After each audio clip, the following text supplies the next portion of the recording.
উন্নয়নের টাকা আটকে রাখার প্রতিবাদে আমাদের গোটা 1 নং ব্লকে দুটো অঞ্চল ধরে ধরে আমাদের এই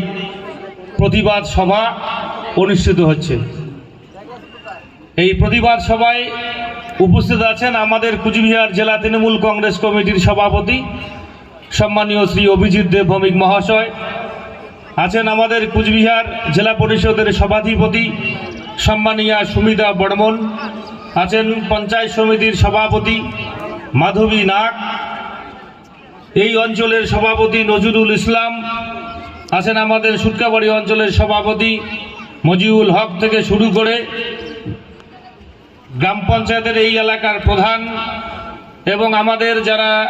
এখানকার নেত্রী পঞ্চায়েত প্রতিনিধিরা আছেন, বুথের সভাপতিরা এবং কোর কমিটির সদস্যরা প্রত্যেকেই আপনারা এখানে উপস্থিত মঞ্চে আছেন। এবং সর্বোপরি আপনারা যারা এখানে সামনে বসে আছেন মা ও বোনেরা, সবাইকে আমার আন্তরিক অভিনন্দন, শ্রদ্ধা, নমস্কার, ভালোবাসা ও সালাম জানিয়ে আমি আমার কয়েকটি কথা আপনাদের সামনে তুলে ধরি।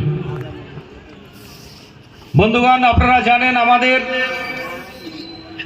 পশ্চিমবঙ্গ সরকার অর্থাৎ আমাদের বাঙালিদের উপরে যেভাবে বারে বারে আমাদের হেনস্থা করছেন কেন্দ্রীয় সরকার, যেভাবে বাংলাকে অপমান করছেন,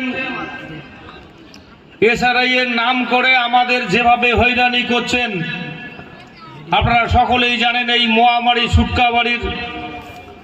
অনেক মানুষ, ওখানে 9000 মানুষ, প্রায় এখানে 6000-এর উপরে